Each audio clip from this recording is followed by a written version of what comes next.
Merci à toutes et à tous pour votre présence.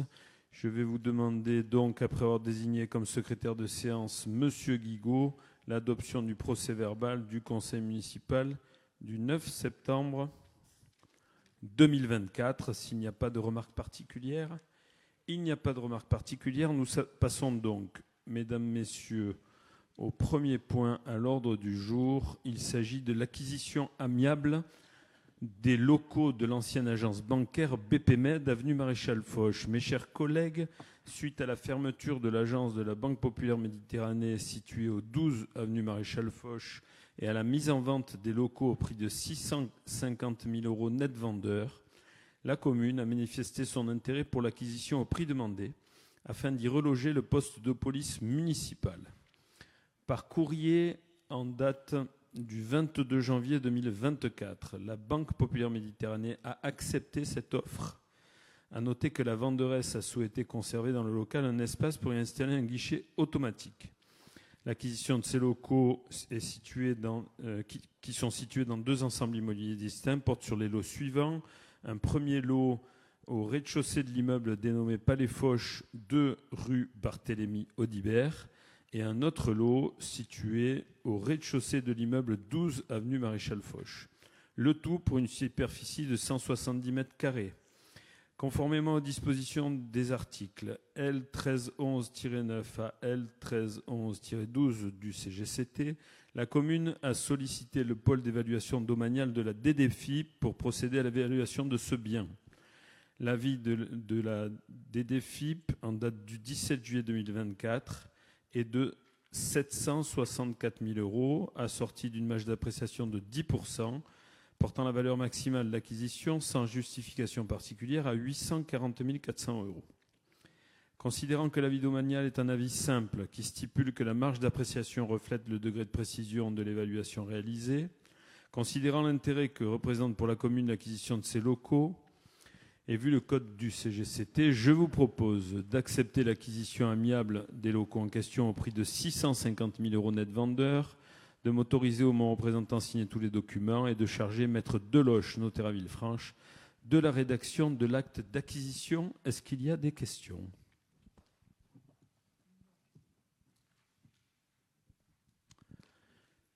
Très bien, merci. Donc je vous fais simplement remarquer que nous achetons moins cher que l'évaluation des domaines. C'est-à-dire que nous achetons 114 000 € de moins, voire même 200 000 €, 190 000 €, puisque le prix maximum autorisé d'acquisition pour nous était à 840 000 €, ce qui compense l'achat que nous avons fait déjà cette année de l'ancienne pharmacie, que nous avions acheté un peu plus cher que l'évaluation des domaines en le justifiant. S'il n'y a pas de questions, nous allons passer au vote. Qui est contre ? Qui s'abstient ? Qui est pour ? Merci beaucoup pour cette unanimité. Nous passons au point numéro 2, Maître André Bézina, sur le Bureau d'information touristique métropolitain. Maître Bézina, vous avez la parole. Merci, Monsieur le maire. Bonsoir à tous. Avec votre autorisation, je vais résumer. Il y a 4 ou 5 délibérations du personnel. Elles sont très longues avec des sigles qui procèdent du hiéroglyphe. Donc je vais essayer de résumer un petit peu. S'il y a besoin de précision, vous me les demandez, il n'y a pas de difficulté. Donc, en application de la loi MAPTAM, on l'a déjà définie, on la verra dans les autres délibérations. La métropole Côte d'Azur est compétente de plein droit, en lieu et place des communes membres, pour exercer la compétence promotion de tourisme, dont la création d'officines de tourisme. Dans le transfert de compétences, découlait le transfert à partir donc du 1er janvier 2019, date de mise en application, des agents permanents de droit public qui ont œuvré exclusivement et majoritairement à l'exercice de la compétence promotion de tourisme. Le conseil municipal, le 8 février 2022, a validé la convention de mise à disposition. Aujourd'hui, tout simplement, si vous voulez, c'est un renouvellement de cette mise à disposition qui concerne 2 agents qui assuraient notamment l'accueil des croisiéristes. L'échéance de leur premier contrat est au 31 décembre, donc le renouvellement a décidé pour une durée maximale de 3 ans, à compter du 1er janvier 2025, donc jusqu'au 1er janvier 2028.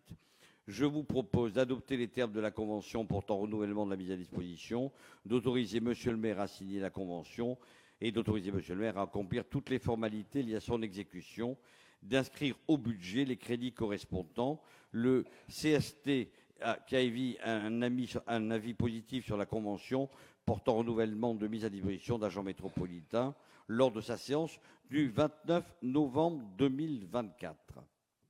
Y a-t-il des questions ? Qui est contre? Qui s'abstient? À l'unanimité, merci beaucoup. Vous avez la convention, bien sûr, en annexe 1 de votre dossier. Délibération numéro 3, je continue, monsieur le maire. Délibération numéro 3, bureau d'information touristique, renouvellement de la convention de mise à disposition d'un agent de l'OTM, mêmes effets et mêmes résultats. Il s'agit d'un renouvellement lors de la création de l'Office de tourisme métropolitain. C'est un transfert de compétences dans l'autre sens, peut-on dire, qui est devenu effectif le 1er janvier 2019. Il a été nécessaire que l'OTM mette à disposition de la commune, pour une quantité de travail correspondant à 25% du temps complet, un agent de droit privé. Dans la précédente délibération, c'était le droit public, mais ce n'est pas intéressant pour le débat. Avec son accord, il s'agit donc de la conseillère en séjour. La conseillère en séjour, son contrat arrive à échéance du 31 décembre 2024 et donc c'est encore un renouvellement pour 3 ans à compter du 1er janvier 2025. Je vous demande traditionnellement d'adopter les termes de la convention de mise à disposition de l'agent d'office de tourisme métropolitain, bien sûr, et d'autoriser Monsieur le maire à accomplir toutes les formalités, ainsi que d'inscrire cela au budget, d'inscrire au budget les crédits correspondants. Y a-t-il des questions? Qui est contre? Qui s'abstient? À l'unanimité, vous avez bien sûr la convention de mise à disposition qui était en annexe 2 de votre dossier. Merci. Je poursuis. Délibération numéro 4. L'instauration de l'indemnité spéciale de fonction et d'engagement pour la filière police municipale, l'IFSE. Ces sigles sont épouvantables. Et vous vous souvenez qu'on avait déjà évoqué l'IFSE pour tous les autres corps d'agents territoriaux et on ne l'avait pas fait, en tout cas pas actualisé pour la police. C'est celui de la police municipale. Vous le lirez avec moi. Il convenait de définir les bénéficiaires, de déterminer pour chaque part le taux et le plafond, d'en préciser les conditions d'attribution et de préciser la date d'effet. Vous l'avez dans les délibérations. Les phrases importantes sont les suivantes, et ce qu'il faut retenir. Lors de la première application des dispositions du décret, si, après application de la part variable, le montant indemnitaire perçu par le fonctionnaire est inférieur à celui perçu au titre de l'indemnité du régime indemnitaire antérieur, à l'exclusion de tout versement à caractère exceptionnel, ce montant précédemment perçu peut être conservé à titre individuel et au titre de la part variable, au-delà du pourcentage de 50% dans la limite du montant plafond, c'est mal écrit, du montant plafond de la part variable. La part variable, vous l'avez en dessous, tient compte de l'engagement professionnel. En fait, l'IFSE, c'est une indemnité à la fois applicable à tout le monde et il peut y avoir une variabilité d'une part de cette indemnité en fonction de la manière de servir de l'agent. La part variable étant déterminée par la manière de servir de l'argent, je viens de le dire, elle n'est pas reconductible automatiquement d'une année sur l'autre. Bien évidemment, l'argent peut très bien, à un moment donné de sa carrière, bien servir, à un autre moment mal pour des raisons X ou Y. Et à ce moment-là, le maire a la possibilité de faire jouer cette variabilité d'une partie de l'IFSE. L'IFSE est cumulable avec les indemnités horaires pour travaux supplémentaires et les primes et indemnités compensant le travail de nuit, le dimanche et les jours fériés, ainsi que les astreintes et le dépassement régulier du cycle de travail, tel que défini par le décret de 2001. Personne ne comprend plus rien à ce stade-là, j'en suis conscient. Mais il faut quand même que je fasse mon boulot, donc laissez-moi aller jusqu'au bout. On ne rit pas au fond, c'est pas la peine, hein, voilà. Donc l'IFSE est exclusif de toute prime, oui c'est important, et indemnité, c'est un regroupement lié aux fonctions et à la manière de servir. Vous avez les modalités, par fixe, par variable. La définition est à la fin de la page 2 de la délibération. et vous avez par la suite les éléments concernant le détail de l'IFSE, donc composé de 2 parts. Les agents, c'est important, parce qu'il y a des petits malins dans d'autres communes, grâce à Dieu pas chez nous, qui se disaient qu'avec l'IFSE, ça compenserait leurs mois et leurs années d'absence, pas toujours justifié, malheureusement, on le sait que ça existe. Les agents momentanément indisponibles, congé de maternité, paternité, accident de service, de travail ou maladie professionnelle, congé maladie, congé annuel, se verront appliquer les dispositions suivantes. Vous les avez en détail. Ces dispositions suivantes, en 2 mots, c'est le maintien de l'IFSE, mais avec des modalités différentes sur le plan financier, ce qui est logique. Et vous avez une phrase qui est importante: en cas de congé de longue maladie ou de grave maladie, maintien de la part fixe, de la part variable mensuelle et annuelle, donc maintien des droits et modification à raison de 33% la première année et 60% les deuxième et troisième années. Et en ce qui concerne le congé de maladie ordinaire, celui qui est le plus fréquent, en congé de longue maladie, ça c'est moins fréquent, ou de grave maladie après avis du conseil médical, les primes et indemnités versées demeurent acquises. Ça fait partie de ce qu'on appelle en droit la théorie des droits acquis. On ne peut pas revenir sur un avantage donné à n'importe quel contribuable, à quel salarié ou à n'importe quel employé municipal. Dès l'instant que la théorie des droits acquis s'applique, on ne peut pas retrancher un droit lorsqu'il a été accordé. Pour aller très vite, j'y arrive pas. Hein. Tu m'as dit 4 phrases, mais j'arrive pas à 4 phrases. Suppression de la part variable, maladie ordinaire au-delà de 5 jours de l'année, voilà les cas, hospitalisation au-delà de 8 jours, accident de service, absence pour enfants malades au-delà de 5 jours sur l'année, congé de longue durée. Je ne vais pas aller plus loin. Je vous demande, mais je n'ai pas la fin de ma délibération, mais c'est toujours la même chose. Je vous demande de bien vouloir accepter ce que je viens de vous lire, d'autoriser monsieur le maire à passer effectivement... pardon ? Au vote. Bon, au vote déjà, il me fait quoi ? Alors, qui est contre ? Attends, André. Ah. Bois un verre. Non, mais ça va. Ça va. Bon.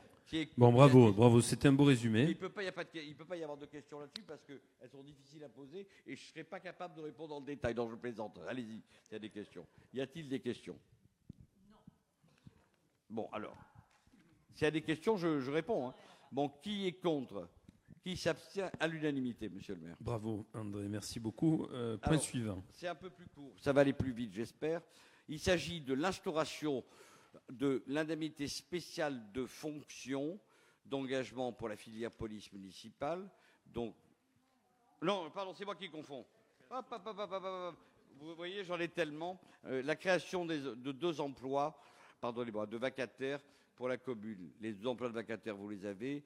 Recrutement pour... Alors, les critères, ce sont le recrutement pour exécuter un acte déterminé et un recrutement discontinu dans le temps et répondant à un besoin ponctuel de la commune, rémunération attachée à l'acte. Petit historique, c'est assez récent comme disposition intellectuelle du droit français.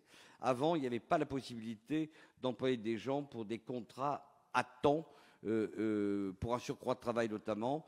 Et on s'est rendu compte il y a quelques années que le droit du travail devait s'adapter. Il s'est adapté en droit privé, il s'est adapté aussi en droit public, c'est le cas ici. Il sera proposé au conseil municipal, après avis du comité social territorial qui s'est réuni le 29 novembre de mémoire, qui a donné un avis favorable, de recruter un vacataire pour effectuer les missions d'accueil ou de secrétariat au sein des services administratifs de la commune pour la période du 1er janvier au 31 décembre 2025. Vous avez les rémunérations en dessous, je ne vais pas vous les lire, avec le taux horaire qui est fixé pour les journées habituelles, calendaires, et les journées exceptionnelles, dimanche et jours fériés. Je vous demande d'autoriser, monsieur le maire, à mettre en œuvre l'ensemble des démarches nécessaires pour les recrutements, d'inscrire au budget les crédits correspondants. Il s'agissait de la délibération numéro 5. Oui, je m'étais trompé. Oui, c'est la 5. Très bien. Et donc, il me reste... Il faut faire voter. Oui, mais je vais faire voter. Mais je regarde s'il m'en reste une. Qui est contre ? Qui s'abstient à l'unanimité ? Et donc, Maître Bézina, toujours, la délibération numéro 6. J'ai gagné, hein ? L'actualisation des modalités de maintien ou de suppression de l'IFSE des délibérations portant sur le RIFSEP. Alors, l'IFSE, elle a un cousin germain qui est le RIFSEP. Le RIFSEP, il définit l'IFSE, c'est le régime indemnitaire tenant compte, RIFSEP, le régime indemnitaire tenant compte des fonctions, des suggestions, de l'expertise d'engagement de professionnels. Vous avez les dates ici. On l'a mis en place, le complément indemnitaire qu'on appelle le CIA, complément indemnitaire annuel, le CIA, et non pas la CIA, a été mis en place chez nous. Vous l'avez le 15 janvier 2018, la filière administrative, le 10 avril 2019 pour la filière culturelle, donc on a fait filière par filière, 15 mars 2021 pour les emplois, les cadres d'emploi d'ingénieurs et techniciens, et le 17 mai 2021 pour la filière sportive. Le décret, voilà ce qui a été modifié, le décret récent du 27 juin 2024 relatif au régime de certains congés pour raison de santé des fonctionnaires et des agents contractuels de l'État a modifié le décret, on s'en fout, de 2010, relatif au régime de maintien des primes et indemnités des agents publics de l'État qui sert de base dans la fonction publique territoriale au respect du principe de parité. Donc, vous l'avez ici, le décret prévoit le maintien de régime militaire dans les proportions suivantes. Vous les avez, 33% la première année, 60% les deuxième et troisième années. Le régime militaire demeure suspendu, et ça c'est important, pendant le congé de longue durée. Petite enquête qui avait été faite par le... Comment appelle-t-on ça ? Par le conseil... je vais y arriver. À Saint-Laurent-du-Var, le CDG, pardonnez-moi, par le centre de gestion qui a fait une petite enquête. Ils se sont rendus compte qu'il y avait malheureusement, dans le quart sud-est, en relation, ils l'ont fait avec les Bouches-du-Rhône, alors je ne sais pas où dans les Bouches-du-Rhône, dans le quart sud-est, il y a eu quelques abus, mais pas beaucoup heureusement, sur les congés de longue durée. Et donc là, la nature de cette délibération, c'est aussi de mieux cadrer les congés de longue durée qui seraient pour certains abusifs, avec des gens qui travaillent au noir ailleurs et qui restent sous le couvert de leur régime de fonction publique. On sait ça, mais l'enquête a été faite et donc je pense que ça a contribué à ce que ce décret modifie les conditions d'attribution. Vous les avez derrière, 33% la première année, 60% les deuxième et troisième années. En cas de congé de longue durée, vous avez le détail derrière. Je vous demande encore une fois d'autoriser Monsieur le maire à fixer par arrêté individuel le montant perçu par chaque agent au titre de chaque régime IFSE et CIA, dans le respect des principes définis aux délibérations que vous connaissez, d'inscrire au budget les crédits correspondants. Les autres dispositions de délibération, modifiant le RICEP déjà en 2018, restent inchangées. C'est-à-dire que la délibération ne porte que sur les montants d'attribution et les conditions pour les congés de maladie. Le reste, l'ensemble, l'arsenal juridique sur le reste concernant le RIFSEP et l'IFSE demeure en l'état inchangé. Pas de questions ? Qui est contre ? Personne. Qui est à l'unanimité, monsieur le maire. Je suis épuisé, voilà. Merci, monsieur le maire. Bravo. Non, j'en ai encore une. Si. Ah, c'est à la fin, Tout va bien. Bravo, André. Merci beaucoup. C'était très bien. C'était très bien. Nous allons donc continuer, après les ressources humaines, à parler de l'école. Et en l'occurrence, pour la délibération numéro 7, Madame Bravetti va nous parler de l'actualisation d'une délibération relative à la mise en place d'une étude surveillée à l'école. Joëlle.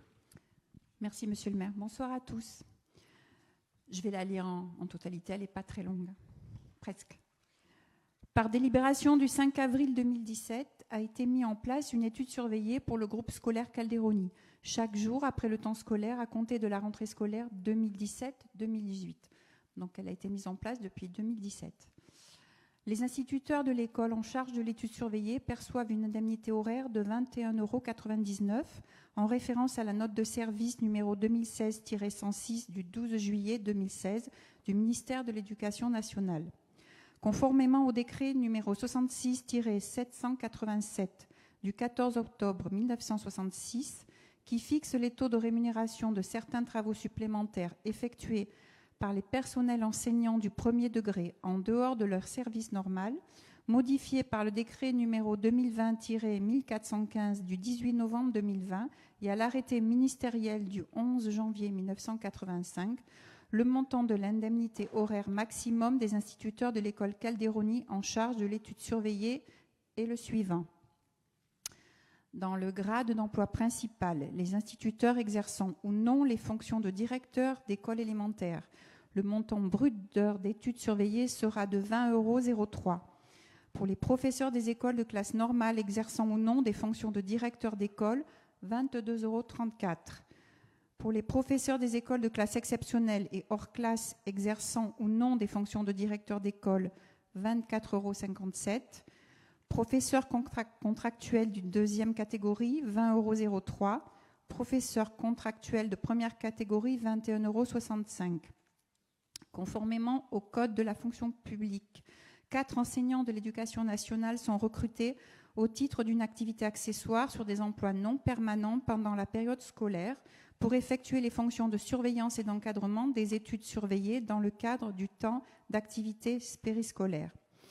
L'activité accessoire est une activité limitée dans le temps, occasionnelle, périodique et ne pouvant pourvoir un emploi permanent, même à temps non complet, quelle que soit la quotité de travail.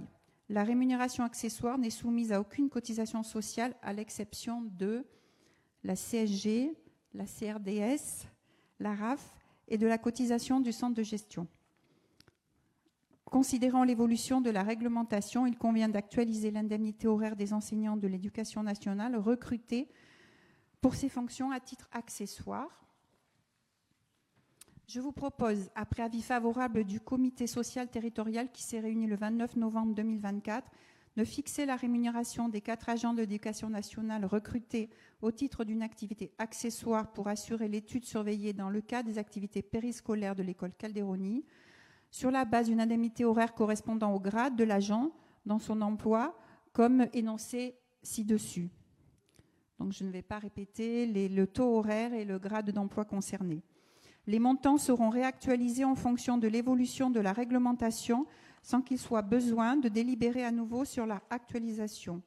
D'autoriser Monsieur le maire à signer les arrêtés portant recrutement des 4 emplois non permanents créés au titre d'une activité accessoire pour assurer ces fonctions chaque année sur le temps scolaire, ainsi que les éventuels renouvellements dans la limite des dispositions du Code général de la fonction publique, et d'inscrire au budget les crédits correspondants. Est-ce que vous avez des questions? Non? On peut passer au vote. Qui est contre? Qui s'abstient? Qui est pour? Je vous remercie. Merci beaucoup, Madame Bravetti. Nous passons maintenant aux différentes délibérations budgétaires. Maître Chichmania, en commençant par la décision modificative numéro 1 sur le budget principal de la commune, délibération numéro 8. Merci, Monsieur le maire. La décision modificative numéro 1 permet de procéder à des ajustements budgétaires, à l'inscription de nouveaux crédits tant en recettes qu'en dépenses, affectant la section de fonctionnement. Ainsi, la perception de recettes supplémentaires de 30 000 € correspondantes aux produits de gestion courante entraîne l'inscription de crédits à hauteur de cette somme.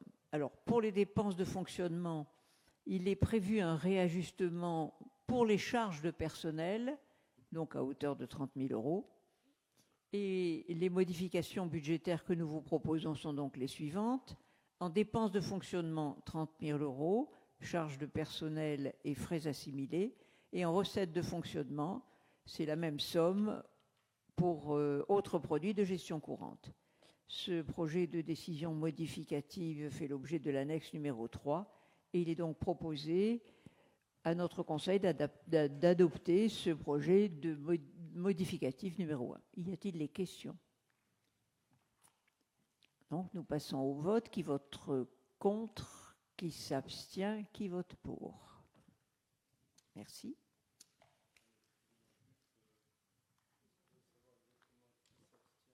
Personne. Tout le monde vote pour. Non, pardon. Non, pas du tout. C'est une erreur. On recommence, Juliana. Ah, pardon. Qui Alors, qui vote contre? Personne. Qui s'abstient? Donc, on a 3 abstentions. Qui vote pour? On a donc 3 abstentions. Merci beaucoup. Délibération suivante. pour les parcs de stationnement, délibération numéro 9. Cette décision modificative numéro 1 permet de procéder toujours à des ajustements budgétaires, à l'inscription de nouveaux crédits tant en recettes qu'en dépenses, affectant la section d'exploitation et d'investissement. Et elle s'équilibre à hauteur de 205 451,64. Enfin, ce qu'il est important de dire, c'est que cette décision modificative améliore la qualité comptable du budget annexe des stationnements. Donc, en clair, on ne sort pas un seul centime, donc c'est déjà très bien pour ce qui me concerne. Donc, afin d'améliorer cette qualité comptable, il convient de procéder aux inscriptions budgétaires suivantes. Pour la section de fonctionnement, l'état des restes à recouvrer de plus de 2 ans s'élève à 49 702 €. Ce sont essentiellement des restes à recouvrer provenant des impayés résultant de la célèbre société publique locale Villefranchoise. Et donc, nous affectons une provision pour créances douteuses à hauteur de 5 000 €. Oui, j'ai rien dit de particulier. Dans le ton de ma voix, on sent que... Bon. Pour la section d'investissement, des subventions d'équipement perçues en 2012 et 2014 pour un montant de 100 225,82 € doit être reprise en totalité au compte de résultat du budget stationnement par un jeu d'écriture comptable. Alors, je résume. En dépenses de fonctionnement, 105 225,82, dotation aux provisions dépréciation 5 000 €, virement à la section d'investissement 100 225,82, en recettes de fonctionnement 105 225,82, je vous ai donné les détails. En dépenses d'investissement 100 225,82, opération d'ordre de transfert entre sections, et les recettes d'investissement, la même somme, 100 225,82. Ce projet de décision modificative était joint en annexe 4. Y a-t-il des questions? Donc nous procédons au vote. Qui vote contre? Qui s'abstient? 3. Qui vote pour? Merci beaucoup. Nous passons à la délibération numéro 10. Il s'agit d'ouverture de crédit par anticipation sur le budget principal de la commune en section d'investissement. Maître Chichmanian. Merci, Monsieur le maire. Je vais vous lire le texte qui correspond à cette délibération et aux deux suivantes, puisque c'est le même texte qui s'applique. L'article L 1612-1 du CGCT dispose que le maire est en droit, jusqu'à l'adoption du budget, de mettre en recouvrement les recettes et d'engager, liquider et mandater les dépenses de la section de fonctionnement dans la limite des crédits inscrits au titre de l'exercice précédent. Et pour ce qui concerne la section d'investissement, c'est le conseil municipal, l'assemblée délibérante, qui doit donc délibérer, et les dépenses d'investissement seront dans la limite du quart des crédits ouverts au titre de l'exercice précédent. Donc les dépenses réelles d'équipement en 2024 s'élèvent à 4 656 906 €, le quart étant de 1 164 226,50. Je vous demande de bien vouloir prévoir l'ouverture des crédits suivants. En section d'investissement, donc 1 164 226,50. En immobilisation incorporelle, 142 834. En subvention d'équipement, 80 250. En immobilisation corporelle, 406 462,50 €. Et en immobilisation en cours, 534 500 €. Y a-t-il des questions? Donc nous votons. Qui vote contre? Qui s'abstient? 3. Qui vote pour? Même délibération pour le budget annexe des mouillages 2025. Voilà, le texte est le même. Donc nous savons que pour ce qui concerne les dépenses de fonctionnement, c'est la limite des crédits inscrits au titre de l'exercice précédent. Et pour ce qui concerne les investissements, c'est le conseil municipal qui décide et qui reste, les dépenses d'investissement restent limitées au quart des crédits ouverts au titre de l'exercice précédent. Et ce quart en question est de 92 487,48 que nous vous proposons d'affecter de la façon suivante, en section d'investissement, donc, les immobilisations incorporelles que sont les frais d'études pour 8 160,23 €, le matériel et le bureau informatique 300 000 €, non, c'est 300 €, pardon, et les immobilisations en cours, installation, matériel et outillage technique, 84 0,27,25 €. Y a-t-il des questions? Non? Donc nous passons au vote. Qui vote contre? Personne. Qui s'abstient? 3. Qui vote pour? Merci beaucoup. Même délibération, numéro 12, concernant le budget annexe des parcs de stationnement. Eh bien, donc le texte, vous le connaissez maintenant. Et je vous indique donc que pour les dépenses réelles d'équipement en 2024, donc concernant la section d'investissement, s'élève à 1 472 581,07. Le quart, 368 145,27 que nous vous proposons de dispatcher ainsi. Les immobilisations incorporelles que sont les frais d'études, concessions et droits assimilés, 50 250. L'aménagement des terrains, les bâtiments, les installations à caractère spécifique, le matériel de bureau, etc. Toutes les immobilisations corporelles pour 86 446,05 €. Et les immobilisations en cours que sont terrain, construction, installation, matériel et outillage technique, 231 449,22 €. Y a-t-il des questions? Donc nous passons au vote. Qui vote contre? Qui s'abstient? 3. Qui vote pour? Merci beaucoup. Le point suivant, il s'agit donc de l'attribution d'une subvention exceptionnelle au budget annexe des mouillages depuis le budget principal de la commune. Merci, Monsieur le maire. Le budget annexe des mouillages de Villefranche a été créé par délibération du 8 février 2022, géré dans le cadre de la nomenclature M4 qui s'applique au SPIC. Les services publics industriels et commerciaux sont donc soumis à la règle d'équilibre strict posée par le Code général des collectivités territoriales. Le financement de ces services est assuré par les redevances perçues auprès des usagers qui doivent couvrir l'ensemble des charges de l'État. L'article L2224-2 du CGCT prévoit que le conseil municipal peut décider d'une prise en charge des dépenses du SPIC dans son budget général premièrement, si les exigences conduisent la collectivité à imposer des contraintes particulières, ou bien deuxièmement, si le fonctionnement du service public exige la réalisation d'investissements qui, en raison de leur importance et eu égard au nombre d'usagers, ne peuvent être financés sans augmentation excessive des tarifs.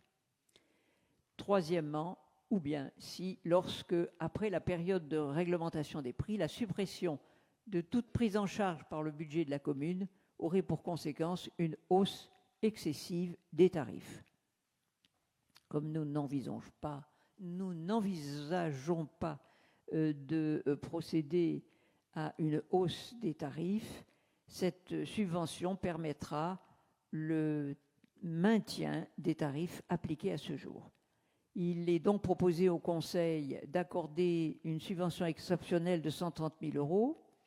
Je voudrais préciser, c'est indiqué, qu'on avait mis au budget primitif une somme de 120 000 €. Sinon, il y aurait un déséquilibre dans le fonctionnement. Et comme je viens de vous le dire, nous n'envisageons pas, compte tenu de l'intérêt capital de précisément cette opération, nous ne souhaitons pas augmenter les tarifs à ce jour. Y a-t-il des questions? Oui. Madame Beuil, vous avez la parole. Alors, j'ai bien compris que vous ne comptiez pas augmenter les tarifs. Est-ce que vous pourriez nous expliquer véritablement pourquoi? Dans le sens où déjà, est-ce qu'on pourrait faire un pré-bilan, si j'ose dire, de cet été, de l'année écoulée, la saison estivale, au niveau de la fréquentation par rapport à l'année dernière? Oui, je n'ai pas les chiffres exacts encore, mais la SMEL était pleine tout l'été. Et on a des tarifs qui montent jusqu'à 7 000 € pour des bateaux entre 12 et 16 mètres à l'année, qui correspondent à peu près à 60% du tarif au port. Donc c'est ce qu'on s'était engagé au départ, à être à peu près à 60%. On n'exclut pas une augmentation future des tarifs parce qu'il y a un déséquilibre entre les dépenses et les recettes, alors même qu'on arrive à une fréquentation qui est à plus de 90%. Ce qui veut dire qu'il y a donc de facto un déséquilibre sur ce budget annexe. Bon,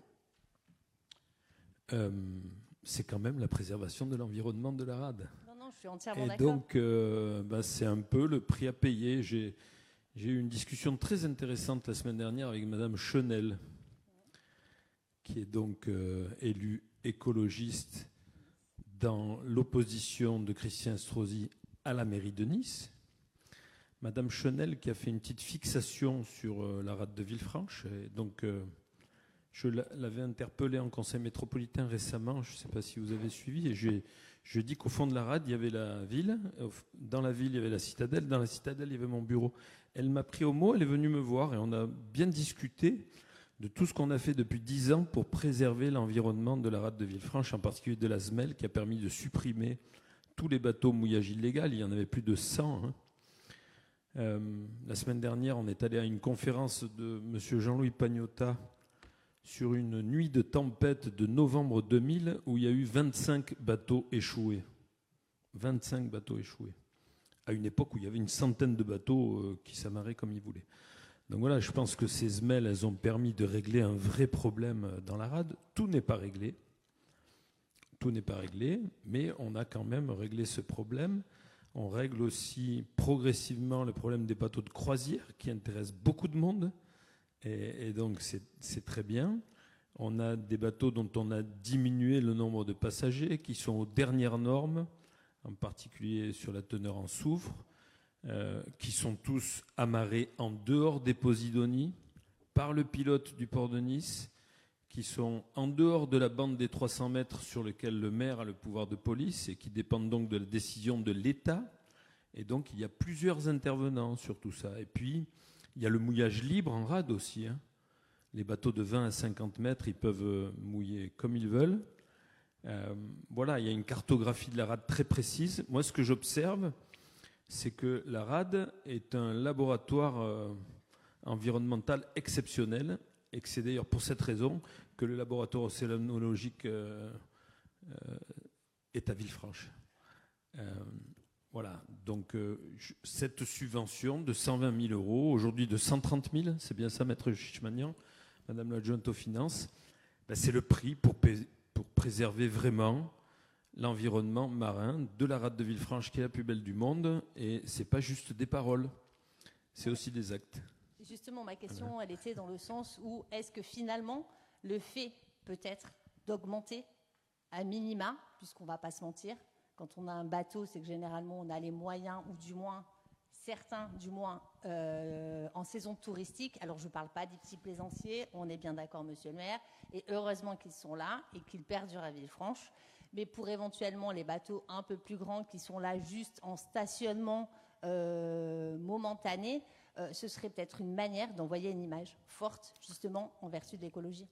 Vous avez parfaitement raison. C'est d'ailleurs ce que j'ai déjà demandé personnellement dans mon bureau au préfet maritime. C'est-à-dire de pouvoir agir sur les bateaux de 20 à 50 mètres. C'est eux qui vont se mettre où ils veulent dans la rade. Et donc, à un moment donné, le prix à payer pour ces bateaux aussi, ce sera une redevance à la mairie de Villefranche. C'est pas pour ça qu'on ne va pas augmenter le tarif.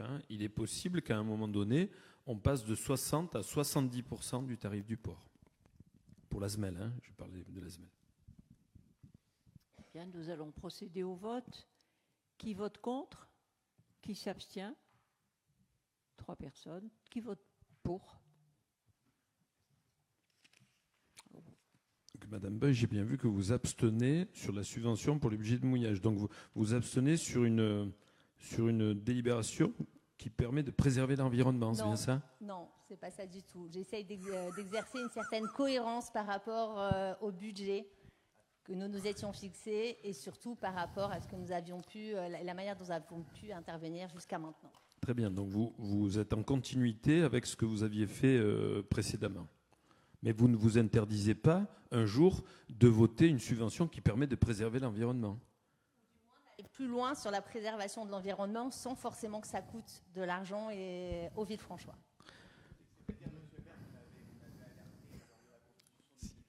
Allez-y. Je suis content que ça vous fasse sourire. Hein. Je vous embête un peu. Oui, je sais, merci.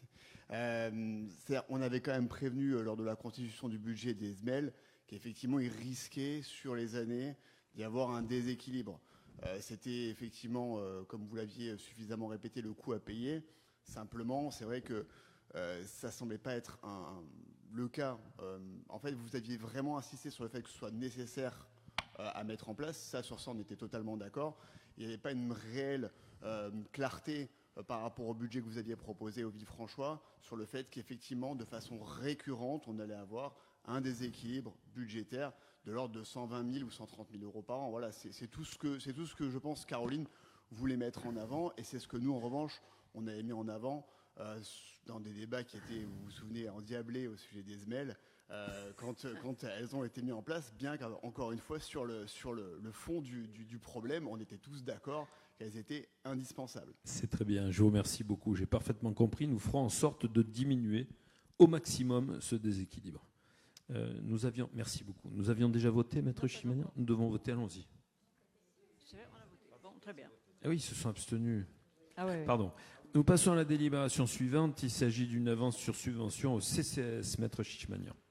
Merci, Monsieur le maire. Le CCAS a sollicité, comme d'habitude d'ailleurs, une habitude et légitimement, une avance sur subvention pour faire face aux dépenses de fonctionnement avant le vote du budget, donc du 1er janvier au 31 avril. Nous avions une note de synthèse qui proposait que cette somme de 100 000 euros soit versée en 4 mensualités. Et finalement, le CCAS nous a demandé par courrier du 28 novembre, probablement pour une meilleure gestion des finances, de procéder à un seul et unique versement en janvier 2025. C'est ce que nous vous proposons de faire. Donc, au terme de cette délibération, le maire est en droit d'engager, liquider, mandater les dépenses de la section de fonctionnement dans la limite de celles inscrites au budget de l'année précédente, et je vous propose d'accorder une avance de 100 000 euros sur la subvention qui sera versée au CCAS et qui sera effectuée en janvier 2025 en un seul versement et vaudra pour la période du 1er janvier au 30 avril prochain. Y a-t-il des questions? Donc nous passons au vote. Qui vote contre? Qui s'abstient? Qui vote pour? À l'unanimité. Merci. Très bien, merci beaucoup. Merci Juliana. J'en profite pour remercier le travail de tout le monde, puisqu'on essaye vraiment de ne pas dépenser trop tout en maintenant les investissements. Et pour rappeler que notre capacité de désendettement à Villefranche est inférieure à 2 ans. Délibération numéro 15, il s'agit de la programmation de la saison théâtrale de Città dell'Arte et d'une collaboration nouvelle avec l'association Théâtre Ségurane. Monica Logier, vous avez la parole pour les délibérations culturelles, et il y en a beaucoup. Oui, je crois. Merci, Monsieur le maire. Bonsoir à tous. La commune a souhaité poursuivre son soutien à la culture et au spectacle vivant à travers la programmation de la saison théâtrale Città dell'Arte.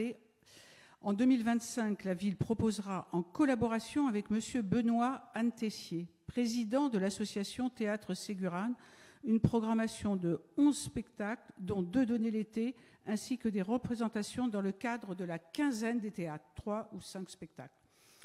Le détail des différents spectacles théâtraux ou musicaux possibles qui se dérouleraient mensuellement en soirée, le 3e samedi de janvier à décembre, à l'exception du mois de juin, et en après-midi, le 3e dimanche de janvier à mars et d'octobre à décembre. Ça, c'est tout à fait nouveau d'avoir le théâtre le dimanche après-midi. Un contrat de co-réalisation sera établi pour chaque spectacle entre la ville co-réalisateur, la compagnie de spectacle producteur et l'association Théâtre Ségurane, l'organisateur. À noter que l'association Théâtre Ségurane sera l'intermédiaire entre la ville et les différentes compagnies.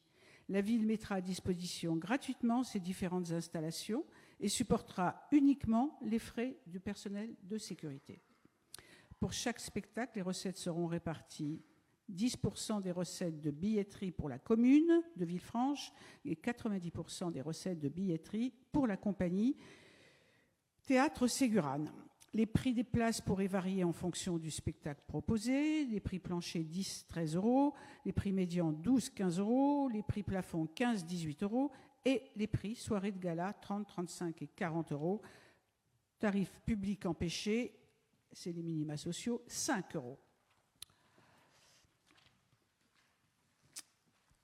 Je vous propose d'accepter le principe de co-réalisation pour la programmation théâtrale pour 2025, de fixer le prix des places au tarif indiqué ci-dessus et d'accepter la répartition financière des recettes entre la commune et la compagnie Théâtre Ségurane et de donner à Monsieur le maire la délégation pour signer les contrats tripartites à intervenir pour chaque spectacle, selon le modèle joint en annexe.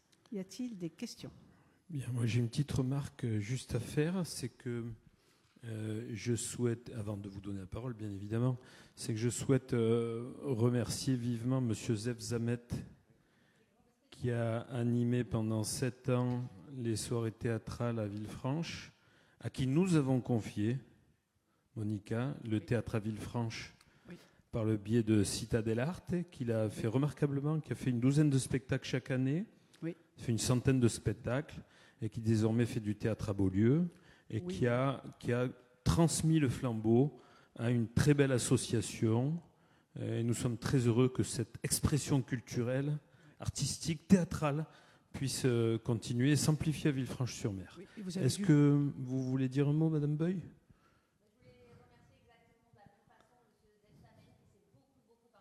Vous pouvez prendre le micro. Je voulais vous rejoindre sur le fait de remercier, je voulais dire exactement la même chose, Monsieur Zef Tamen qui s'est beaucoup impliqué pour le théâtre à Villefranche et qui l'a magnifiquement porté depuis le début. Tout à fait. Je crois que depuis qu'on est élu avec Monica, on essaye vraiment d'avoir une expression culturelle complète et le théâtre en fait partie, bien évidemment. Le théâtre vivant. De toute façon, je le remercie également, mais vous aurez une dernière séance le 21 décembre au soir, le dernier théâtre programmé par Patrick. Et vous avez peut-être vu en annexe la programmation 2025. Elle est particulièrement intéressante avec le théâtre Ségurane. Je pense que ça va amener beaucoup de spectateurs. Alors juste une petite question, comment votre choix s'est porté spécifiquement sur le théâtre Ségurane ? Alors c'est Patrick qui nous a présenté, parce que Patrick Zef nous a présenté 2 personnes. Une personne qui est aussi très bien, mais qui a énormément de travail et qui finalement n'a pas pu continuer. Et cette personne du théâtre Ségurane, qui est quand même quelqu'un de très professionnel et qui c'est pour ça que je vous parlais de continuité, c'est parce que c'est M. Zef Zamet qui nous a présenté son successeur. Monsieur Le Deux, est-ce que vous voulez dire un mot ? Super. De toute façon, M. Zef Zamet continue une seule année à Beaulieu, c'est-à-dire il finit l'année 2025 et il s'arrête définitivement après. Voilà. Bien. Est-ce que nous procédons au vote ? Alors, y a-t-il des personnes contre ? Des personnes qui s'abstiennent ? Merci pour l'unanimité. Le point suivant, merci beaucoup. Il s'agit d'un concert, Monica, le 2 mars. C'est la délibération numéro 16 en co-réalisation avec l'association Le Trinquet Jazz Club. Alors oui, avec la Trinquette que nous connaissons tous, qui sont installés à Villefranche. Depuis son inauguration officielle le 19 mai 2023, le Trinquet Jazz Club est un lieu d'émulation artistique où la programmation musicale tout au long de l'année met en avant le jazz et les musiques du monde en offrant une scène tant aux artistes locaux que nationaux et internationaux. Le dimanche 2 mars 2025, l'association propose d'organiser un concert de Jackie Terrasson, le plus voyageur des pianistes de jazz. Télérama le définit comme un pianiste du bonheur. Il se produit régulièrement en solo et en trio dans les plus grands festivals de jazz et dans les plus prestigieux festivals de piano. Considérant l'intérêt que cette représentation peut présenter pour la commune en termes d'offres culturelles et dans la perspective de l'organisation de cet événement, la commune et l'association ont envisagé un partenariat qui prendrait la forme d'un contrat de co-réalisation, de nouveau. Voilà, donc avec engagement de la commune co-réalisateur, mise à disposition de l'auditorium et du foyer de la Citadelle, installation et répétition dans l'après-midi, diffusion sur les réseaux, relais presse, affichage sur les panneaux à messages variables de la ville, prise en charge d'une astreinte électrique avec le personnel de la mairie et prise en charge du personnel de sécurité obligatoire inhérent au lieu de représentation. L'organisateur, nous, production du spectacle entièrement monté et responsabilité artistique de la représentation, prise en charge des frais liés à la production du spectacle, le cachet, les transports, frais techniques, communication, déclaration de son personnel, fourniture du personnel et du matériel nécessaire à la bonne réalisation de l'événement. En complément du personnel et du matériel mis à disposition, règlement de droits d'auteur, la SACEM, et de taxes fiscales et parafiscales afférentes au concert. Conditions financières, donc le co-réalisateur mandate l'organisateur afin qu'il assure la vente des billets du spectacle. Les prix de spectacle est fixé à 30 € en plein tarif et 25 € en tarif réduit. Les membres de l'association en bénéficient de la trinquette, les étudiants et les bénéficiaires des minima sociaux et les élèves de conservatoire. Les dépenses prévisionnelles de la manifestation à la charge des co-contractants s'élèvent à 6 200 €. Le co-réalisateur contribuera à concurrence de 600 € et l'organisateur à concurrence de 5 600 €. Le partage des recettes se fixe de 90% au profit de l'organisateur et 10% au profit du co-réalisateur. Je vous propose d'accepter la conclusion d'un contrat de co-réalisation avec l'association Le Trinquet Jazz Club pour l'organisation de ce concert du 2 mars, de fixer le prix des places au tarif indiqué ci-dessus, d'accepter la répartition financière et d'autoriser Monsieur le maire à signer le dit contrat. Y a-t-il des questions? Très bien, donc on peut procéder au vote. Y a-t-il des personnes contre? Des personnes qui s'abstiennent? Merci pour l'unanimité. Merci beaucoup. Délibération numéro 17, convention de dépôt-vente à la boutique des musées. Madame Logier. La Galerie des musées de la Citadelle, située quai Courbet, souhaite enrichir le stock de la boutique d'articles de l'artiste Benoît Barbali. Benoît Barbali qui a exposé donc cet été. Afin de proposer aux visiteurs un choix de produits diversifiés et de qualité, il est envisagé de mettre en vente des bijoux réalisés par cet artiste. À cette fin, il convient de passer une convention de dépôt de vente avec l'artiste Benoît Barbali. Les produits proposés à la vente et leurs tarifs sont les suivants. Donc un collier à 1 200 € prix public et 800 € reversés. Une bague de 188 € reversée à Benoît 188, tout ça en TTC. Et une autre bague, heptacorne, de 188 reversée 188. Je vous propose d'adopter la convention de dépôt en vente temporaire avec l'artiste Benoît Barbali, prévoyant les modalités de vente en régie dont le projet était annexé à l'ordre du jour, de fixer les tarifs des ventes de ces produits tels indiqués ci-dessus et d'autoriser Monsieur le maire à signer la dite convention d'une durée de 2 ans. Y a-t-il des questions? Oui. Madame Beuil. Qu'est-ce qui vous a motivé à choisir Monsieur Barbali? Alors, simplement parce que trouver des artistes qui déposent simplement et qui ne vendent pas, c'est assez rare. Donc, et Benoît Barbali, il a déjà un nom. Donc, voilà, c'est ça. Je voulais préciser pour les Villefranchois. C'est le petit-fils de Ben. C'est le petit-fils de Ben, et maintenant il signe justement Benoît Barbali Ben, justement. Et c'est pour nous une reconnaissance par rapport à Ben, où nous vendons déjà des produits mis à disposition par la galerie de sa maman, Eva Vautier, et tous ces produits sont toujours en dépôt-vente. Donc Benoît, qui a déjà exposé 2 fois chez nous en fait, hein, et une fois cet été, fait des bijoux, et nous avons trouvé ces bijoux très bien pour la boutique. Donc on tente cette mise à disposition et cette vente de bijoux artistiques. Y a-t-il d'autres questions? Eh bien, nous passons au vote. Y a-t-il des personnes contre? Des personnes qui s'abstiennent? Merci pour l'unanimité. Merci beaucoup. Délibération suivante, toujours pour la boutique des musées, une convention de dépôt-vente avec Giletta. Oui, avec Giletta. La galerie des musées de la Citadelle, située toujours, elle est toujours au même endroit, quai Courbet, souhaite aussi enrichir la boutique des musées de nouveaux ouvrages en dépôt-vente, dont les livres de les éditions Giletta. C'est un éditeur local réputé pour la qualité de ses ouvrages et les ouvrages sont vraiment très très beaux. Il convient de passer une convention de dépôt avec cet éditeur. Les ouvrages proposés à la vente et leurs prix sont les suivants. Suis-je obligé de donner les prix? Non, hein, tout le monde les lit dessous. Donc voilà. Donc je vous propose d'adopter la convention de dépôt en vente temporaire avec les éditions Giletta, de fixer les tarifs de vente de ces produits et d'autoriser Monsieur le maire à signer la dite convention d'une durée de 2 ans. Y a-t-il des questions? Pourquoi Giletta? Alors, je ne vous demanderai pas pourquoi Giletta, puisque je pense qu'on sait tous pourquoi Giletta.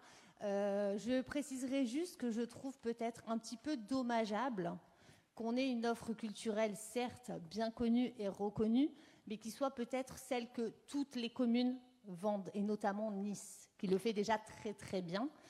Laissez-moi finir.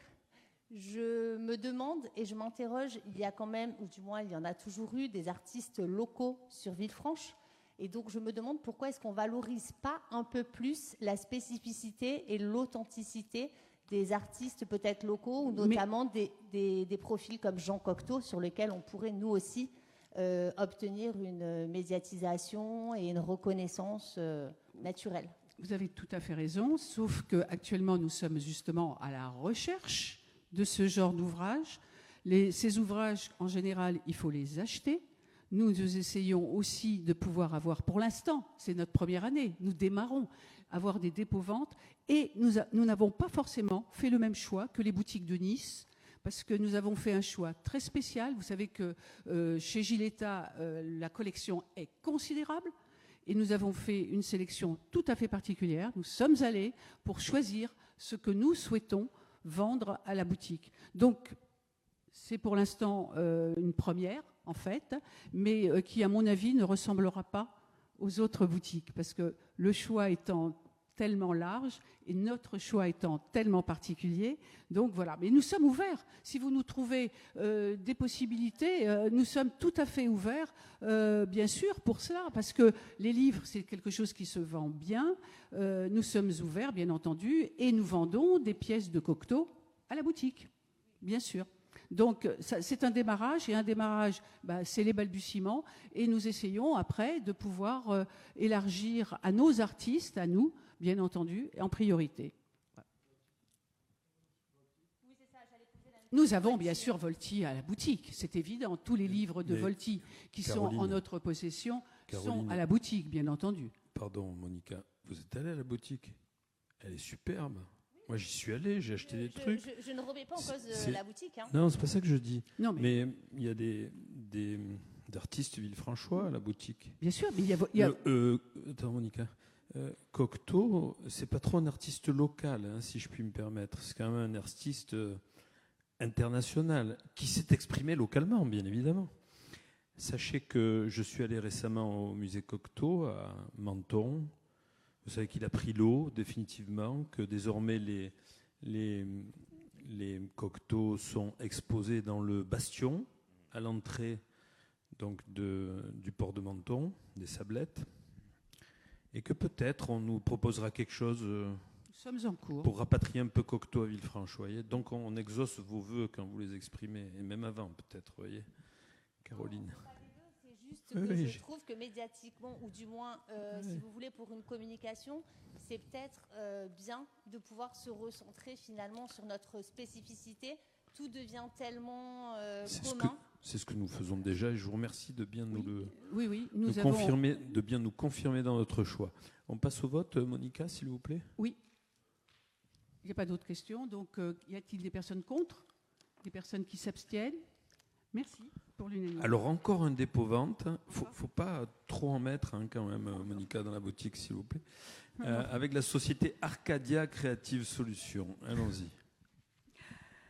Oui, donc toujours la boutique des musées, la galerie des musées, donc va enrichir le stock de la boutique des musées de nouveaux ouvrages en dépôt-vente avec le livre de Simon Firth, édité par Arcadia Creative Solutions, intitulé Bond in France. Et Bond in France, nous avons eu une exposition ici, et nous vendons le livre en dépôt-vente après l'exposition. À cette fin, on vient de passer une convention de dépôt-vente avec Arcadia Creative Solutions. Le produit proposé à la vente et son prix sont les suivants, ceux que vous voyez juste derrière. Donc, je vous propose d'adopter la convention de dépôt-vente temporaire avec l'éditeur, ci-dessus, de fixer les tarifs de vente de ces produits tels qu'indiqués ci-dessus et d'autoriser Monsieur le maire à signer la dite convention pour une durée de 2 ans. Y a-t-il des questions? Oui. Monsieur Cosentino.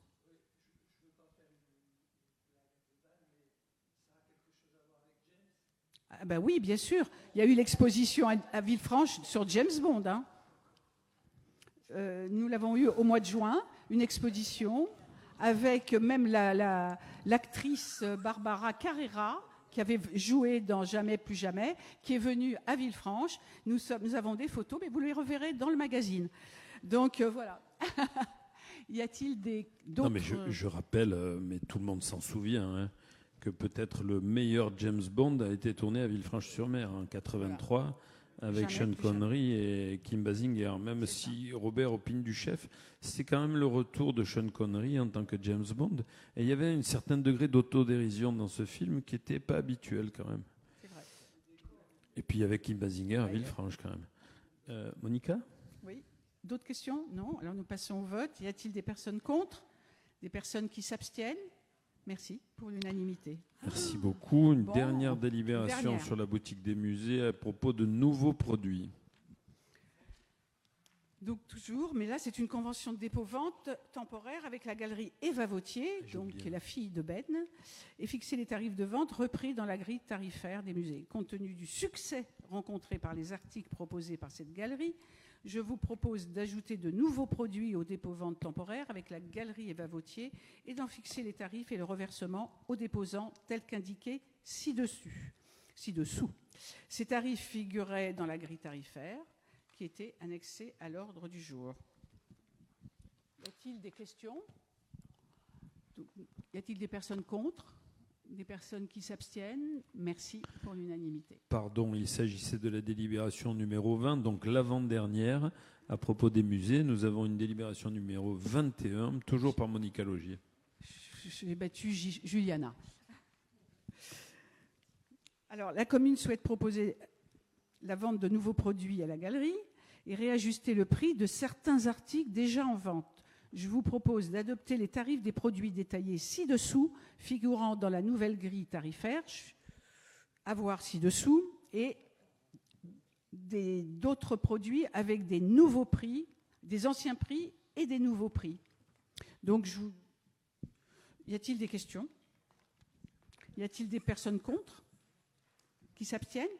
Merci pour l'unanimité. Voilà, merci beaucoup Monica pour ce gros travail à la boutique et au théâtre. Et maintenant, nous passons à la délibération numéro 22. Il s'agit d'une demande de subvention à la région PACA, défendue par Robert Capelier, qui est délégué à l'environnement. Merci Robert. Le débroussaillement est une obligation. Pardon ? Je me suis juste posé une petite question que j'ai posée sur la boutique. Finalement, les créneaux d'ouverture, puisque la dernière fois, ce n'était pas défini, juste pour que les gens puissent le savoir. Monica. La boutique a fermé au mois de novembre, elle rouvre demain. Les horaires sont encore un tout petit peu, pas trop officiels encore, mais nous allons les adapter là maintenant. En général, elle est fermée le mercredi, la boutique, et fermée le dimanche. Mais il y a certains dimanches, comme au mois de décembre, qui seront ouverts. Donc là, pour Noël, les dimanches seront ouverts la plupart des dimanches. Elle refermera en janvier et rouvrira définitivement pour toute la saison en février. Donc elle a 2 mois de fermeture. Oui. Pour l'instant, nous sommes en réajustement pour l'instant. Je crois que ce que demandait aussi Madame Beuys, c'était les horaires d'ouverture. J'ai bien compris. De quelle heure à quelle heure? J'ai bien compris. Donc normalement, c'est 10 heures. C'est pour ça on doit les réadapter. Mais c'est 10 heures, 13 heures, je crois. Je ne suis pas absolument sûre des horaires parce que nous les avons modifiés. Parce que certains mois, c'est fermeture 18 heures. Quelquefois, c'est 20 heures. Donc, ils sont affichés exprès à la boutique pour donner les périodes où ça ferme plus tard ou plus tôt. Voilà. Selon la période hivernale, c'est plus tôt, et la période estivale, évidemment, et on ferme plus tard. Mais en gros, la boutique est ouverte de 10h à 18h l'hiver, et elle ferme plutôt à 20h l'été. Et elle sera fermée le mercredi et le dimanche. C'est bien ça? Oui. Bon, voilà. Et cet été?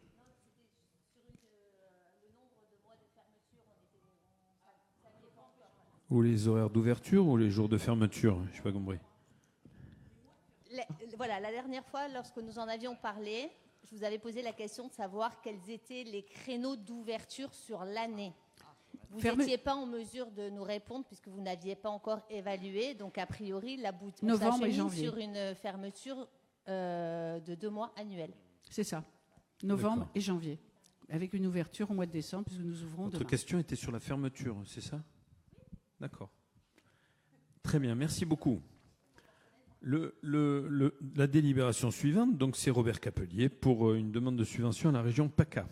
Merci, Monsieur le maire. Le débroussaillement est une obligation imposée par l'article L131-10 du Code forestier et en application de l'article L134-7 du même code. La commune est responsable de l'application de cette réglementation sur son territoire. Par conséquent, la commune doit assurer le contrôle de l'exécution des obligations légales de débroussaillement par les propriétaires. Obligation définie dans le département des Alpes-Maritimes par l'arrêté N numéro 2014-452 du 10 juin 2014. À ce titre, la commune a confié la réalisation d'un plan de gestion des obligations légales de débroussaillement à l'ONF pour l'aider dans ses décisions de gestion de suivi par quartier. Ce soutien passe par une étude préalable de l'information, de la sensibilisation, des animations et le contrôle des débroussaillements. Dans ce cadre, elle souhaite solliciter un financement auprès de la région Sud à hauteur de 48% de la dépense subventionnable. Ce financement ne concerne que la phase 1 correspondant à l'accompagnement et à l'élaboration du plan communal de gestion des OLD. Cette phase s'élève à 16 514 € hors taxes. Afin de mener à bien ce projet, je vous propose d'adopter le plan de financement de cette opération suivant. Subvention du Conseil régional de Provence-Alpes-Côte d'Azur, 48% pour 8 000 € hors taxes. Autofinancement communal, 52% pour 8 514 € hors taxes, pour un total de 16 514 € hors taxes. D'autoriser Monsieur le maire à accomplir toute formalité relative à ce dossier et au dépôt de la demande de subvention, d'inscrire au budget primitif 2025 les crédits correspondants. Y a-t-il des questions? Juste une petite question au niveau information. C'est des subventions qui sont attribuées régulièrement, ponctuellement aux communes? Oui, sur demande, oui. Y a-t-il d'autres questions? Non. Qui est pour? Qui est contre? Qui s'abstient? Et qui est pour? Très bien, merci beaucoup. Merci Robert. Une délibération sur la rade classique, Monsieur Belli. Vous avez la parole. Il faut juste, Robert, passer un micro à Régis qui est là-bas. Merci beaucoup.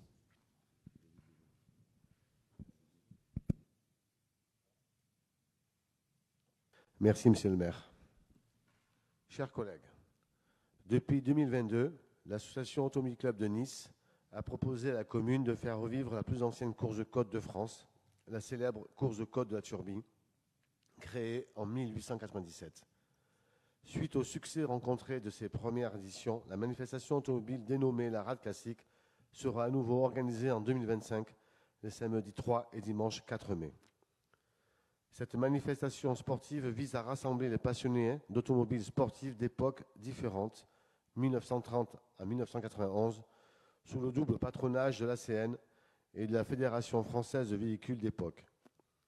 D'une distance de 2,7 km environ, cette troisième édition reprendra une partie du parcours historique sur la M 2564 depuis l'avenue de la Condamine à Villefranche jusqu'à l'entrée du parc départemental de la Grande Corniche à Aise. Le concept imaginé par les organisateurs allie à la fois l'aspect sportif avec la course de démonstration avec au programme le samedi 3 mai, présentation et départ des véhicules depuis les fossés d'Estadelle et installation d'un village partenaire, stand et exposition automobile dans les espaces de la citadelle les samedis 3 et dimanche 4 mai. Considérant l'intérêt que peut représenter cette manifestation pour la commune en termes d'attractivité, l'originalité et l'image sportive, je vous propose d'approuver le partenariat de la commune avec l'Automobile Club de Nice pour l'organisation de la 3e édition de la Rade Classique, d'attribuer à ce titre à l'Association Automobile Club de Nice une subvention d'un montant maximum de 20 000 € sur la base du budget prévisionnel figurant au dossier de présentation qui est annexé à votre ordre du jour, d'approuver les termes de la convention de partenariat dont le projet était joint à votre ordre du jour et d'autoriser Monsieur le maire à la signer, d'inscrire au budget primitif 2025 les crédits correspondants. Y a-t-il des questions? Pas de questions particulières. Monsieur Belli, procédons au vote, s'il vous plaît. Qui est contre? Qui s'abstient? Qui est pour? Merci beaucoup à tous. Merci beaucoup. Information du Conseil sur les décisions prises par délégation. Maître Bézina. Rapidement, vous en avez l'habitude. Par délibération du 4 juin 2020, le Conseil municipal a délégué à Monsieur le maire un certain nombre d'attributions traditionnelles, limitativement énumérées. Conformément à l'article 21-22-23 du CGCT, celui-ci doit rendre compte au Conseil municipal les décisions prises par le maire par délégation figurées en annexe 14 du dossier que vous avez reçu. Je vous propose d'en prendre acte. Il n'y a pas de vote. Il concerne 2 biens qui ont été mis à la location. Un aux 6 places de la Paix. Il s'agit d'un appartement de type F2. Un avenant à la convention de location numéro, vous avez le numéro, à compter du 15 octobre 2024 jusqu'au 14 octobre 2027, au prix de 179,38 € par mois. Et au quai Courbet, sur la place Amélie-Polonais, un local avec un arrêté temporaire d'occupation numéro 2024, etc., à compter du 1er novembre 2024 jusqu'au 31 octobre 2027, sensiblement la même période que le premier, pour un loyer de 2 442,71 € par trimestre. Voilà, bien, monsieur le maire. Bien, merci beaucoup, André. Je voudrais juste revenir sur 2 événements qui ont eu lieu samedi. Samedi matin, nous avons eu au Palais préfectoral les 30 ans de l'association Solidaire Sport, qui est l'association de Jacques Raymond, mais qui est portée par Richard Comte. Donc on peut tous féliciter Richard pour cette belle réussite. Il y avait plus de 300 personnes au Palais préfectoral samedi matin. Solidaire Sport a un nouveau cheval de bataille, un nouvel emblème, c'est Ensemble pour un monde meilleur, et c'est la solidarité à travers le sport. Il y avait des très belles personnes, et je veux vraiment féliciter Richard pour cet engagement. Nous avons eu aussi samedi soir un bel événement pour le Téléthon à l'initiative de la nouvelle directrice de l'école maternelle et de l'association des parents d'élèves, qui a fait un très beau travail, et je veux vraiment les féliciter en public aujourd'hui. Nous avons toujours une belle exposition sur la Lituanie jusqu'au 26 janvier. Jeudi, nous aurons une belle conférence de M. Didier Guéraud sur Jean Giletta, Madame Beuil. Un regard sur Villefranche-sur-Mer. Il a eu un très beau regard sur Villefranche-sur-Mer, Jean Giletta. Samedi 7 décembre, nous avons les débuts des festivités de Noël avec le lancement des illuminations, Joël, à l'octroi, une parade de Noël avec le Papa Noël qui va venir. Donc il faut vraiment faire venir tous les enfants. Et on aura plein de monde comme d'habitude. Mardi 10 décembre, on va partir de l'octroi et arriver jusqu'à la citadelle, hein, c'est bien ça? Avec un petit spectacle des enfants des écoles. Mardi 10 décembre, une conférence de Luvia sur Renoir, le peintre du bonheur. Vendredi 13 décembre, le repas de Noël des aînés au chapiteau de la citadelle à midi. Samedi 14 décembre, toujours les festivités de Noël avec une animation musicale au Jardin Binon, l'inauguration de la crèche. Monsieur Poupard, nous avons à Villefranche la plus belle crèche de la Côte d'Azur. Vous le savez, à Lucéram, on a 450 crèches, mais à Villefranche, on a la plus belle avec 650 santons. Il est un peu dubitatif, je le sais. Nous avons un concert de Noël du Conservatoire intercommunal à 16h à l'auditorium de la Citadelle. Mardi 17 décembre, une conférence de l'UVIA sur Jean d'Ormesson, un homme heureux.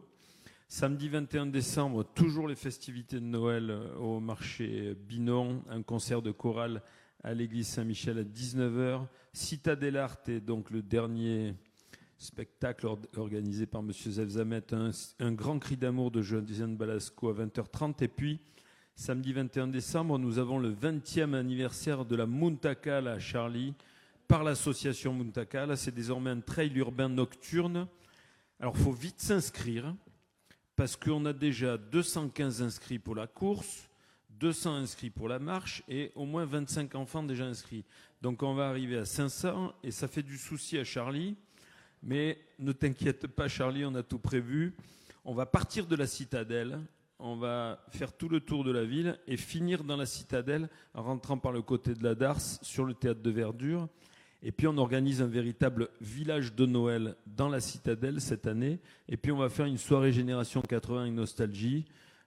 Voilà, on va avoir 1000 personnes dans la Citadelle, ça va être super. Le lendemain, quand on aura eu bien chaud le samedi soir, il y a le bain de Noël, dimanche 22 à 11h à la plage des Marinières. Et puis on va monter à Saint-Michel pour le Noël du quartier Saint-Michel dès 15h30. La messe à la chapelle Saint-Gras, la décoration de l'abdo Noël, la procession au flambeau. Samedi 28 décembre, un spectacle pour les enfants, le Noël de Lutinette.